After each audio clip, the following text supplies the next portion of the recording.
İnsan Hakları Derneği Dersim Şubesi olarak bugün burada hasta mahpuslara yönelik bir basın açıklamamız olacak. Öncesinde dün hayatını kaybeden Manisa Büyükşehir Belediye Başkanı Ferdi Zeyrek'in ailesine, yakınlarına ve CHP camiasına başsağlığı dileklerimizi iletiyoruz.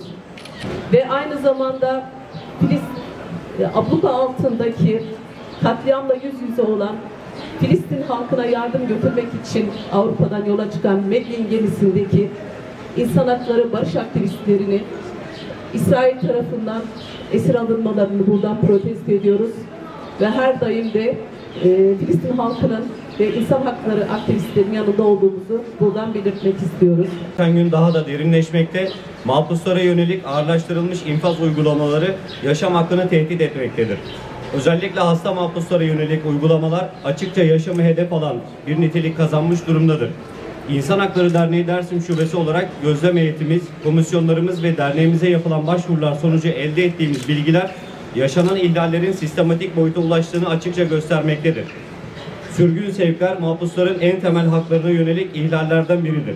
Yargılama süreci devam eden, hatta daha hakkında dava dahi açılmamış mahpuslar ailelerinden ve sağlık hizmetlerine ulaşabilecekleri şehirlerden uzaklaştırılarak yüzlerce kilometre ötedeki hapishanelere sürgün edilmektedir.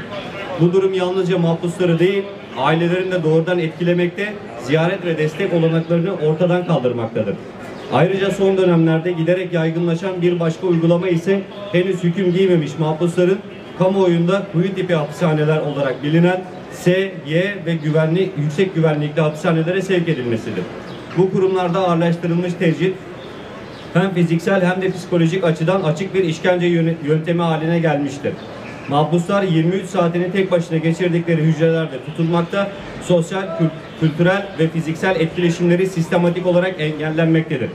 Gözlem ve başvurularla elde ettiğimiz bulgulara göre hasta mahpusların sağlık ve yaşam haklarına dönük ihlallerin başlıcaları şunlardır: aşırı kalabalık koğuşlarda barınma, yetersiz ve sağlıksız beslenme, diyet ihtiyacının karşılanmaması, temiz ve sıcak suya, hijyen ürünlerine erişim yetersizliği, güneş ışığına ve açık havaya erişimin sınırlandırılması, koruyucu ve sağlık hizmetlerinin sağlanmaması, erken teşhis ve sağlık taramalarının yapılmaması, revire ve hastaneye sevklerde aylar süren gecikmeler, 3. basamak sağlık kurumlarına sevklerin yapılmaması, astım, kalp, tansiyon hastaları ve engelli mahpusların ring tipi dar araçlarla sevke zorlanması, kelepçeli muayene dayatması ve onur kırıcı arama uygulamaları, tedavi sırasında ayrımcı muamele, ilaçların verilmemesi ya da geciktirilmesi, mahpusun hastalığı hakkında bilgilendirilmemesi, kriz riski taşıyan ya da günlük ihtiyaçlarını karşılayamayan mahpusların yalnız hücrelerde tutulması, R tipi hapishanelerde yeterli tedavi